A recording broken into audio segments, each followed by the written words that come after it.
The Trump administration has halted nearly all foreign aid, with the U.S. Agency for International Development as its main target to cut down on federal spending. All too often, these missions and these programs, number one, are not in line with strategic U.S. interests. That 90-day freeze had abruptly stopped programs across the globe, providing humanitarian and development assistance. The agency works in more than 100 countries, supporting businesses in places like Kosovo. There are projects that have been running 2-3 years or even a year, just kicked off, and they were just cut off. Doctors are now faced with shutting down global clinics that rely on USAID. Some of those include prevention for HIV and treatment for tuberculosis and cholera. That's 6.3 million people, 6.3 million AIDS-related deaths that will occur in future. UN officials are also warning of a 400% increase in AIDS deaths worldwide if resources are not restored. Secretary of State Marco Rubio has since issued waivers, which will keep life-saving humanitarian assistance open. But some aid workers say there's a lack of communication on whether they can restart their work. But there is still a lot of confusion about that waiver, and we're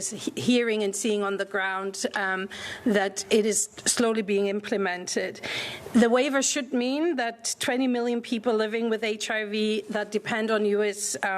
aid for their treatment can continue their medication. A federal judge has since ordered the reinstatement of nearly 500 USAID workers after 2 unions sued the federal government.